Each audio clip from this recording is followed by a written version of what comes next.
Welcome back to Just Nuts, guys. Today, I'm starting potentially a new little series or a new little I don't know, something I haven't really done before. And that's doing preemptive profiles. And what these are is just taking, once we know support for a certain archetype, is trying to get a deck build out to you prior to that stuff actually dropping, prior to that stuff actually seeing a lot of testing so that it's already been solved or anything. And I just think it's fun. I always have a ton of fun like messing around with decks even before they get their support because I get really excited and I don't want to wait until it comes out. So there's a couple of reasons, obviously it's for the sake of, starting to theorize things before it comes out so you're more ready. But also it's fun to like see how close to like a good build like we can get to even before anything's really been tested that much. So today we're looking at Phantasm Spiral. It's a really, really interesting deck. It's one of the most unique decks like I've built on the channel for sure. Heavy trap deck, more control, almost even stunny, but I would say it's more control than stun. Just the way that it likes to win duels is like with resources, not based off of like just lock your opponent out of the game. And it's a pretty good one. I think it's a deck that you're going to need to keep an eye out for because it is better than you might expect. So yeah, let's jump into the profile. Phantasm Spirals preemptively. All right, guys, we are here for the deck profile portion of the video here. I'm going to be showing you the preemptive version of Phantasm Spiral coming into the new Duels pack. Here we go. There's a lot of cool things. I also want to note some things that I'm not playing here that I think you could try and find room for. But as far as where I have it here, this is what I got, and I think it's pretty good. It's pretty streamlined. It's pretty straightforward. But if you weren't sure, this is the lineup I've got going on. So starting off with the monster lineup, you obviously have 3 Megalo Smasher. This is the best water vanilla you can play. It's normal summonable while still having a high attack stat at 2,000. And it's much more searchable now in the deck, or it's searchable in a much better way, I would say. You have a higher ceiling play in the deck now, which we'll get to in a little bit. So triple Megalo Smasher, that is pretty standard. And I'm also playing 1 copy of Gaga Gigo. There's a couple reasons for this. I thought this was kind of cool. There's really 2 main reasons. So one, with the new Fish Sonar card, you're pretty consistently summoning 2 monsters, or summoning one, searching the other off of that card. And so when if you opened a Megalo Smasher with that card, you literally would have run through all the monsters in your main deck right then and there. So I like the idea of having 4 different normal summons, and it means you can resolve Fish Sonar potentially twice for the summon and search. And so I think it's pretty good. I don't think it makes you brick too much on monsters. I still think this number works out pretty damn well. So there you go. And also it's the best normal summonable water vanilla that's not Megalo Smasher. I was hoping there was a 1900 one, but Gaga Gigo is the next best one. Also, we're playing Tikaboo, and so he's a reptile. So the token you get off the field spell is Worm. Megalo Smasher is a dino. He is a reptile, so you can have all 3 on the field, even under that Floodgate. The only other monster card I play is Dimension Shifter. This deck doesn't really... You can activate monster effects. That's not really a problem. You just can't really summon effect monsters reliably in the deck without it, like, hitting you, without, like, you getting punished. So, Shifter felt pretty good. I like this a lot. Yeah, I don't know. Like, I don't think I really need to explain too much here. It's a blowout hand trap. I don't think this deck can really afford to just play like a ton of different hand traps, but if it's a blowout hand trap, then like, you just play 3 of it, and when you do go second, hopefully you see this card, because it's going to make a lot of the meta decks either pass on just like 1 interruption or not do anything and just pass. Next up here, obviously 4 copies of Pacifist. You have to play it. You want to see this card. This is the best card in your deck. This card gets you like so many pluses. It's absolutely insane. If you don't know what this card does, by the way, I guess I might as well mention it because this is like a pretty talked about deck just for history purposes. This card says if a normal monster is summoned to your field, you can add a Phantasm Spiral spell or trap from deck to hand. And if your opponent activates any card or effect, you can summon a Phantasm Spiral token. It's 2,000, level 8 Worm. That's really good because it triggers its own effect to search. So the only downside of this card says is it cannot use any of its effects the turn you summon an effect monster. So just be wary of that because it can cause you some problems. But we're not really playing anything right now that would even conflict with that, outside of like some of your extra deck stuff, which can come up in like niche situations. And then we have our one proxy for the main deck, and I'll just go ahead and talk about this now. Because of what came out for the new support, Fish Sonar is really the only like must-play staple in my opinion for Phantasm Spiral. I do think that the Doom Kraken is actually something interesting to look at as a one-of because it's searchable off Fish Sonar and it's level 4, so next turn you can kind of make like a rank 4 with it just to make like a Gem Knight Pearl, and that'll trigger your field spell if you have it while also clearing off the effect monster. But it is still like a Dryden, an extra Dryden that you can search for depending on the situation. So it's pretty cool, but I think it still clunks. Like it's cool, but it just doesn't work out. But Fish Sonar is amazing. Real quick, if you don't know what this card does, it adds any monster that has Umi in its text or a vanilla water from deck to hand. And then if you also control Umi, which Pacifist counts as Umi while it's on the field, you can also special summon a water vanilla straight out of the deck. So you summon one, get a search, and then you add one. A lot of times you hold that add one because that means next turn, if you still have Pacifist, you're going to get another search on that. And you're searching out the field spell itself, summoning a token on the opponent's turn. So you literally go like so plus off of that. It's like 2 cards and you get like 1, 2, 3, 4, I think you go +4 over the course of the next like 2 turns. It's insane. So definitely have to play this card when it comes out. Next up, I'm playing Triple Extravagance. Now, this is definitely a point of mentioning. We could be looking at Prosperity here just because, like, your deck is Pacifist. Like, you really, really, really want to see Pacifist. So, you want to play cards that help you find it. Now, Extravagance helps you find it, but Prosperity is going to be more consistently getting you to it. But Extravagance is still a +1. So, I still like the card. I think we're just in a position where it's like, this deck has literally no bricks. If you look through the deck, like the only way it's a brick is if you draw like double vanillas. But other than that, there like literally is no brick that you can draw off of this card. So I think playing it at 3 is the move, and for now, and I'll take a look at it later on.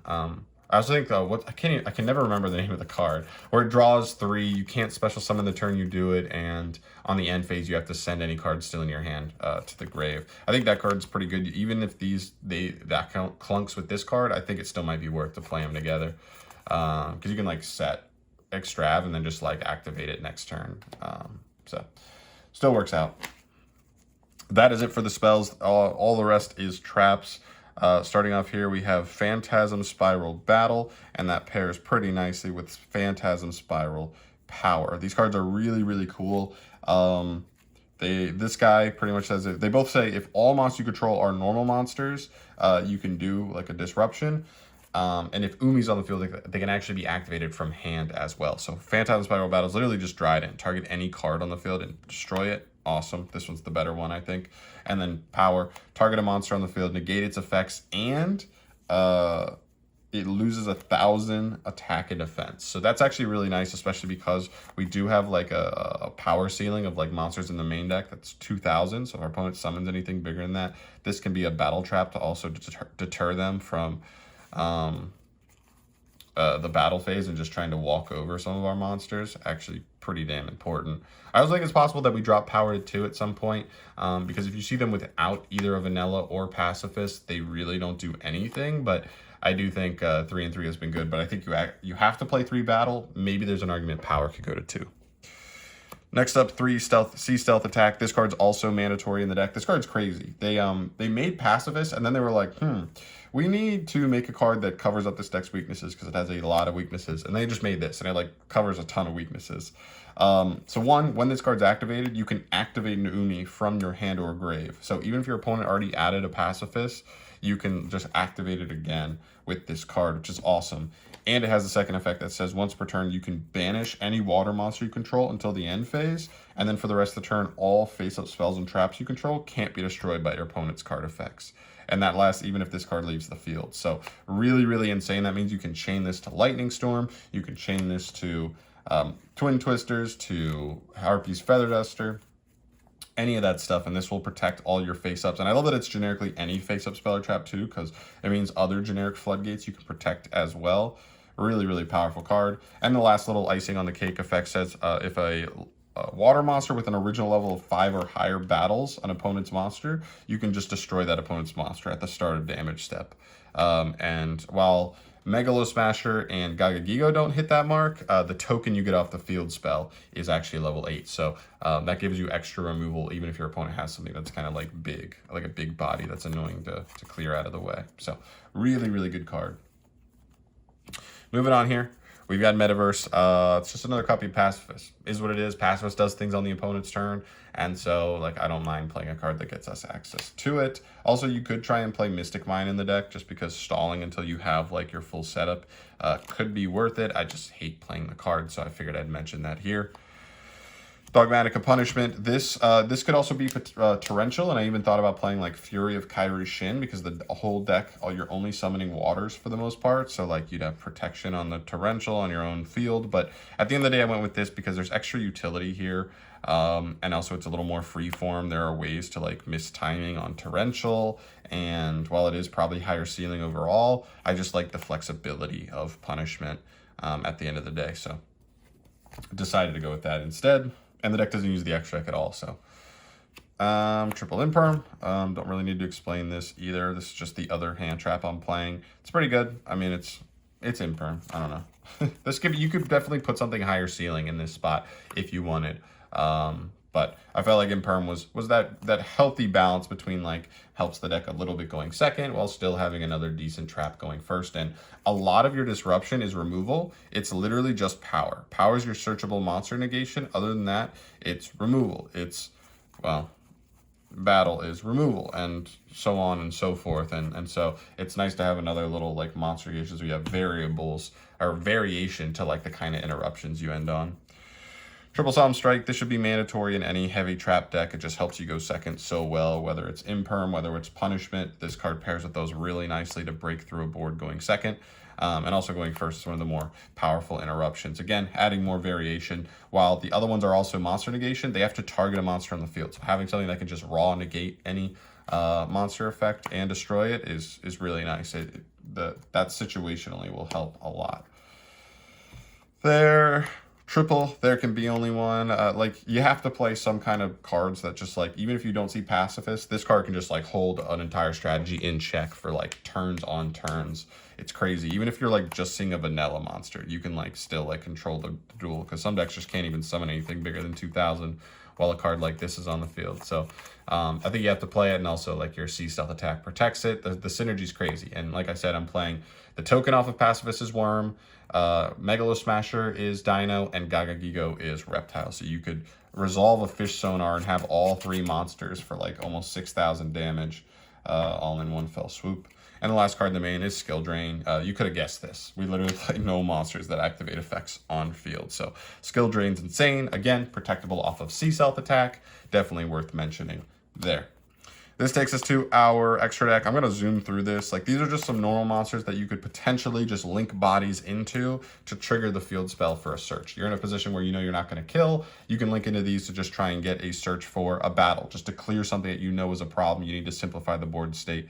Go for it. And it also clears a token out of your zone, so it will open the field spell up to be able to summon another token. So I almost want to play a second Lamphoricus because I think it's the most important and flexible one, but I couldn't find a second one, so I probably played over like the Berserker and just play like 2-in-1. But yeah, this should be one Gem Knight Pearl. I don't have it. I ordered it online. I'll get it. It's literally a rank 4. That's a vanilla 2600. So one, it gets you a higher statted monster just off 2 monsters if you need to clear over something. But 2, again, if you did like Fish Sonar, it gives you another way on like a later turn to just make a vanilla to trigger the field spell to search again. And it's bigger, so that can come up. Just a one of.